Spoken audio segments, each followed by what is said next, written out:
शेखर ने धोखा दिया था मुझे। मैं बिखर गई थी, तब संभाला आपने मुझे, मानसी को भी संभाला। पहले मेरे दोस्त और फिर पति बने। मानसी के इतने अच्छे पिता बने आप। दुख इस बात का है कि आज फिर किसी और औरत की वजह से मेरी गृहस्थी खतरे में। धर्म शेखर के बाद बड़ी मुश्किल से भरोसा किया था मैंने आप पे। अगर आपने भी मेरा भरोसा तोड़ा ना, तो मैं बर्दाश्त नहीं कर पाऊंगी। मैंने जिस आदमी को अपना सब कुछ माना, आज पता चल रहा है कि वो कोई और ही इंसान है। किसी और का पति मेरा पति है, किसी और का पिता मेरी बेटी का पिता है। हमारी शादी तक लीगल नहीं है धर्म। इतने साल बाद आपने और किस्मत ने मुझे फिर उसी मकाम पर लाकर खड़ा किया। और पता है अफसोस की बात क्या है? कि जिससे मैं फरियाद कर रही हूँ, मुझे पता भी नहीं सुन कौन रहा है। मेरा धर्म या किसी और का दिलीप पटेल।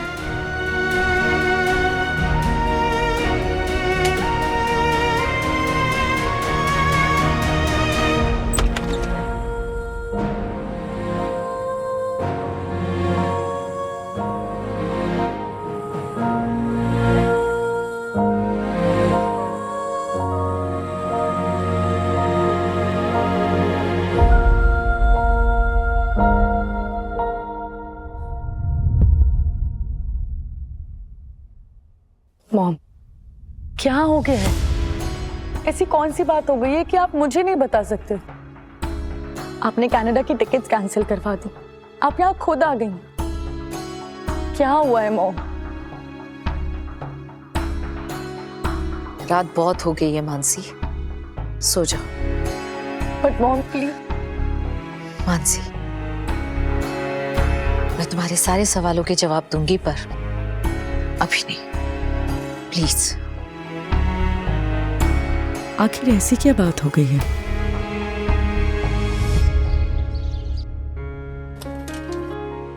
भाभी। हाँ? ये पैसे जो आपसे लिए थे। आर यू मैड चिराग? घर की तो बात है, इसे तुम अपने पास रखो। दीप्ति, ले ले प्लीज। पर माँ, जब उसे जरूरत थी तब तूने उसे दिए ना, उतना ही काफी है। और वैसे भी मांगने का हक ना उसे ही होता है जिसकी वापस लौटाने की नीयत हो। अगर इसे धंधे में आगे बढ़ना है ना, तो नियम तो पालना पड़ेगा, और घर में इसका सामान भी रह जाएगा। ठीक है माँ। चिराग, तुम इसे बैंक में जमा कर दोगे प्लीज? जी भाभी। ए लो चिलोमड़ी, इधर। उधार मांगने वाले ना बहुत बड़े हैं, लेकिन उसे वापस करने वाले बहुत कम है। इसलिए हमेशा याद रखना कि तेरी गिनती उन कम लोगों में हो। तुझसे इतना तो सीख ही गया हूँ मम्मी। अच्छा, इतना सीख गया तो पढ़ाई पे फोकस करना भी सीख ले। ये एग्जाम में अच्छे नंबर आने चाहिए, मैं पहले से बोल देती हूँ। चिराग। हाँ मम्मी। तेरा तो दोनों हाथ सलामत है रे, फिर भी तेरा मेरे जैसा हाल। पहले एग्जाम में फेल। अरे मम्मी, प्रीलिम्स है रे, फाइनल एग्जाम अभी बाकी है ना। और कल तो तेरी ये पट्टी भी खुल जाएगी। बस तू जी छोटा मत कर।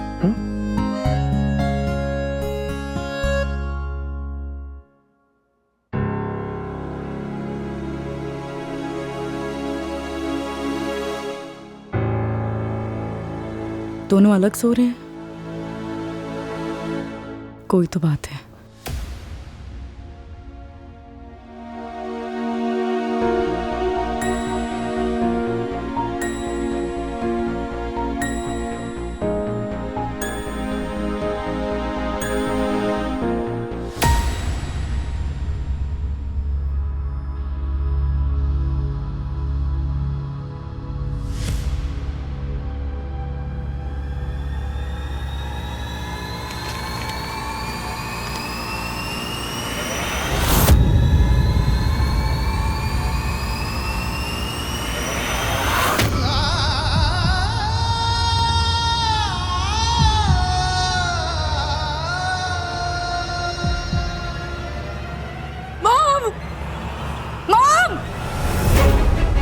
मानसी,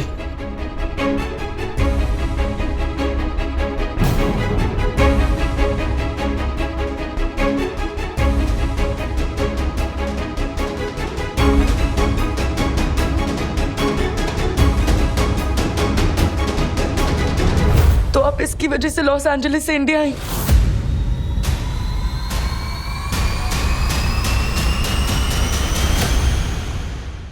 अरे वाह, सकाळी सकाळी मीटिंग चालू आहे. आ ना भास्करा, नाश्ता करेगा? अरे नहीं नहीं, दीप्ति लेकर आ. अरे नहीं नहीं, अरे? मैं नाश्ता करके आया हूँ. आपको मेरा कुछ काम था ना, इंश्योरेंस का. देख, मैं बोल गई. देख, मैं क्या बोल रही थी, कोई ऐसी पॉलिसी दे ना मुझे जिसमें मैं हर महीने प्रीमियम भर सकूं. क्या है ना, साल के अंत में एक साथ भरना बहुत ही भारी पड़ता है. बोल ना, है कोई ऐसी पॉलिसी? जरूर, मैं ये फॉर्म भर के रखूंगा.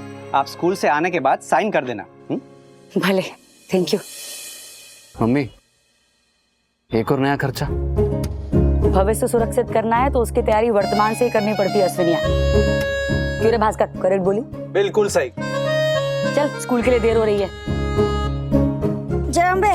जय जय जय जय। चल राशि.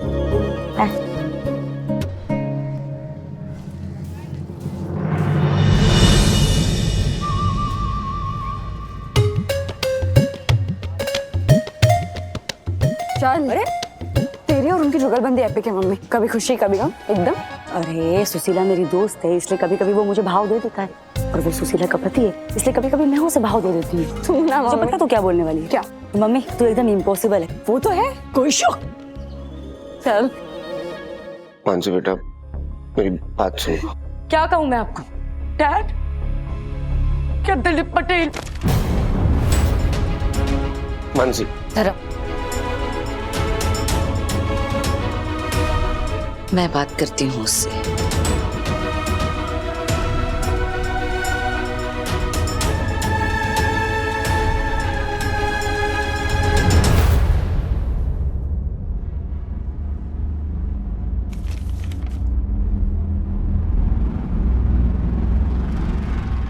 ना मैं इंडिया वापस आता और ना तू मेरी लाइफ में वापस आती. पुष्पा,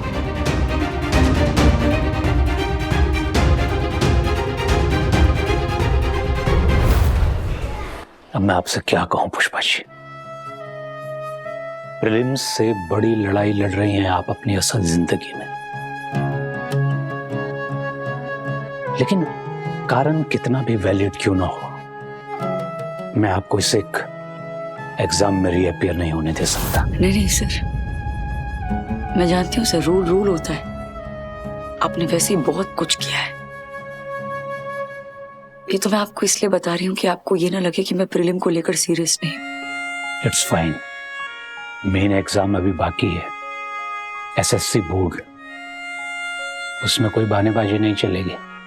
हाँ सर, ये मेरी पट्टी भी कल खुल जाएगी तो मैं फुल प्रैक्टिस करूंगी रोज. Thank you sir. Pushpa ji, ये राशि को पता है धर्म रायधन वाली बात? नहीं. एक हिसाब से ये बात ठीक ही है, लेकिन पुष्पा जी अगर उसे कहीं बाहर से ये बात पता चली तो उसे बुरा लग सकता है. पता नहीं कौन से टेंजेंट में सोचेगी. तो मेरा मानना है कि अगर आप में से कोई उसे बता देता हो. सर बात ऐसी कि अब वैसे आप जो कह रहे हैं वो भी सही है. मैं देखती हूँ सर.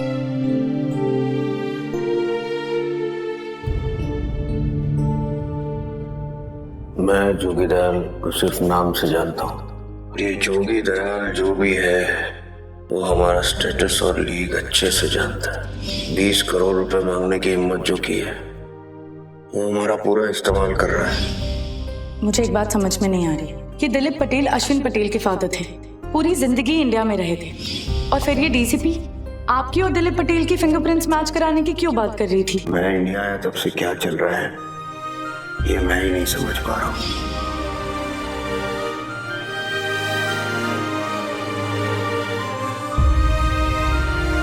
मानसी,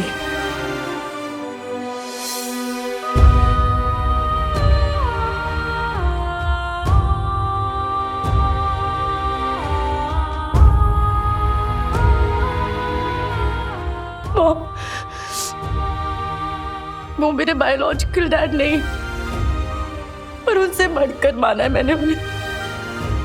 फिर अचानक ये सब क्या? मैंने भी कहाँ सोचा था कि धर्म का ऐसा अतीत हो सकता है, इंडिया में एक परिवार हो सकता है। You know, उनका दुबई का birth certificate, school leaving certificate, सारे डॉक्यूमेंट्स सब झूठ। सच था तो सिर्फ उनका प्यार तुम्हारे लिए। मॉम, उस आदमी ने इतना झूठ बोला है और अब फिर भी that man has cheated us. I hate that man. You hate that man? That man? Really? Mansi, 10 साल की थी तुम, तब से लेके आज तक जिस इंसान ने तुम्हें बाप की कमी महसूस नहीं होने दी, तुम्हारी हर ख्वाहिश पूरी की, तुम्हारी सारी शैतानियों को पेशेंटली हैंडल किया। मुझे डर था शेखर के जाने के बाद मेरी लापरवाही और मेरी इमोशनल अवस्था की वजह से तुम भटक जाओगी, पर तुम्हें धर्म ने संभाल लिया, हमें संभाल लिया। मुंबई जाकर तो वो भूल ही गए थे कि उनकी पत्नी और बच्चे भी हैं, संसार है। हस्बैंड के पास है उनकी थोड़ी बहुत यादें, पर वो भी गुस्से और अत्याचार से भरे हुए। बेचारा हम दोनों के झगड़े के बीच में पिसता ही रहता था, मेरी साइड लेता ना, भी मार खाता उनकी। कभी बाप होने का फर्ज नहीं निभाया उन्होंने। पिता ना होते हुए भी पिता का फर्ज निभाया है उन्होंने। जो शेखर ने नहीं किया वो सब किया है उन्होंने। मेरे जख्म भरे, तुम्हें प्यार दिया। प्यार नाम का भाव तो उनके अंदर था ही नहीं। लालच, लालच और सिर्फ लालच। अपने सपने पूरा करने और पैसा कमाने हम सबको पीछे छोड़कर आगे निकल गए। वो रुके रहे मेरे लिए, तुम्हारे लिए। जब तक हम आगे बढ़ने के लिए तैयार नहीं थे ना, तब तक इंतजार किया उन्होंने हमारा। तुम्हारे नाना जी के बिजनेस को संभाला, आगे बढ़ाया, तुम्हें बिजनेस का ABC सिखाया, तुम्हें इस मकाम तक पहुंचाया कि now you can run an entire company on your own. और कल तक जो तुम्हारे लिए तुम्हारे हीरो थे, वो तुम्हारे लिए आज अचानक दैट मैन बन गए। इतना झूठ देखने और सुनने के बाद भी आप उनकी साइड नहीं रही हैं।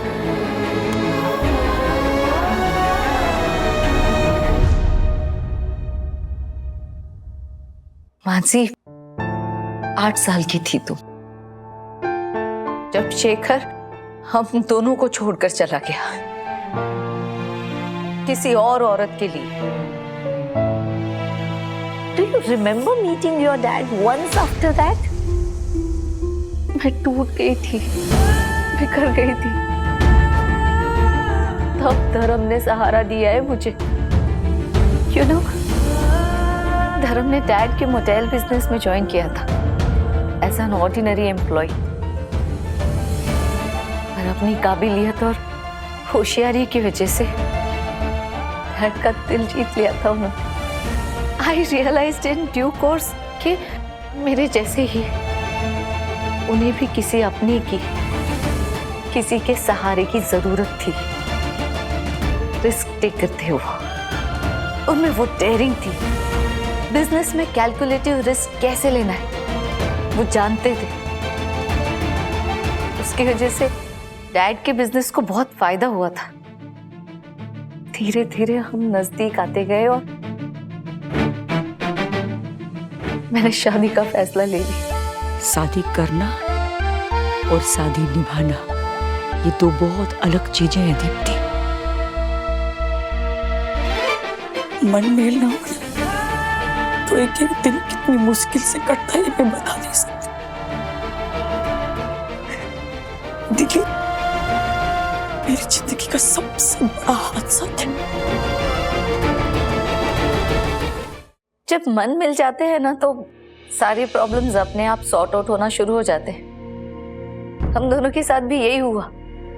We clicked so beautifully कि साथ रहने का रास्ता अपने आप निकल आया। और वो मेरी जिंदगी का सबसे खूबसूरत फैसला था। माँ,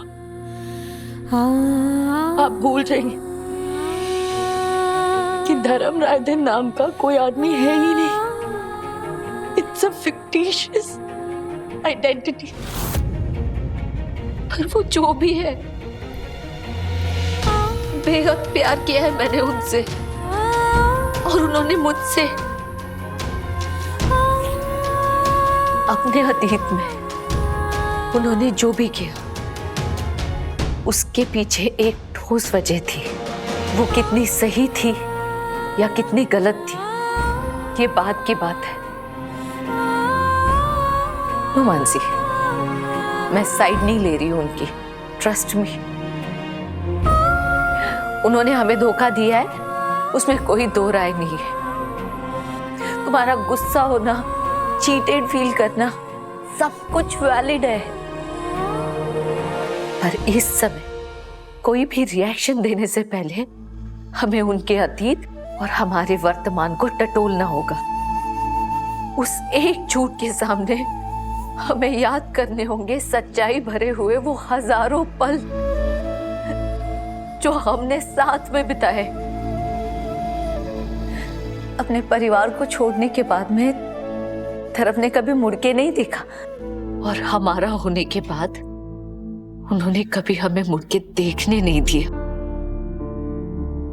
उनके एहसानों को चाहूं तो भी भुला नहीं सकती मैं।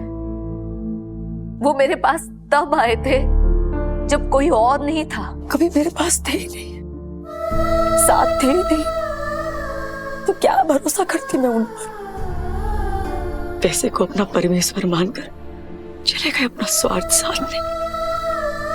बाप के होते हुए मेरे तीनों बच्चे बिन बाप के पलते रहे बचाड़े, और मैं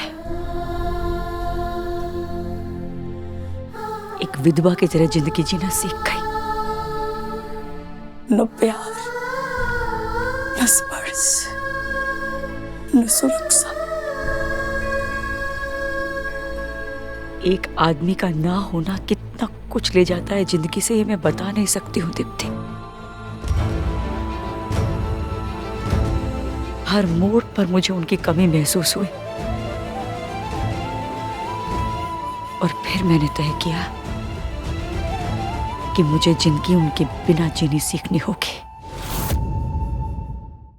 उनके बिना जीना कि मैं सोच भी नहीं सकती मो। पर क्या ये सारी बातें डैड को बेल आउट कर देती हैं? उनका प्यार एक जगह, पर ये सारा झूठ, इसे हम इग्नोर कर दे। इतनी बड़ी बात छुपाना। आई एम अमेज्ड कि आप उनसे सवाल तक नहीं पूछ रही है। मैं गई थी उनसे पूछने हैदराबाद जेल। जो थे जैसे थे पति थे, पर वहां से भी हकाल कर निकाल दिया मुझे बाहर, ये बोलकर कि मैं उनकी जिंदगी की सबसे बड़ी चुनौती हूं। मेरे सवाल और उनके झूठ, बस यही दो चीज तो बची थी। सवाल है और मैं पूछूंगी भी, पर क्या और कब वो मैं तय करूंगी। मैं जल्दबाजी में कुछ भी ऐसा कहना या पूछना नहीं चाहती जिससे यह नाजुक रिश्ता और डेलिकेट हो जाए। और मानसी, फिलहाल मेरे लिए वो धर्म ही है। He is not that man.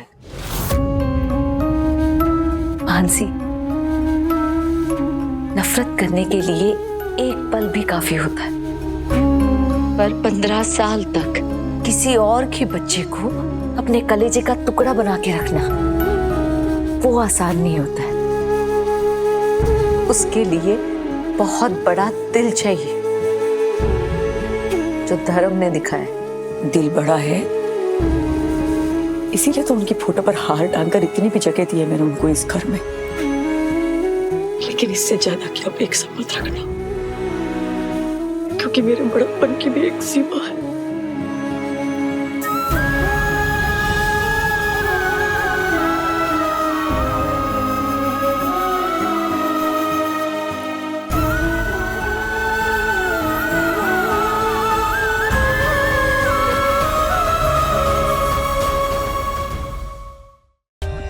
For more updates, subscribe to our channel, click the show links and enjoy watching the videos.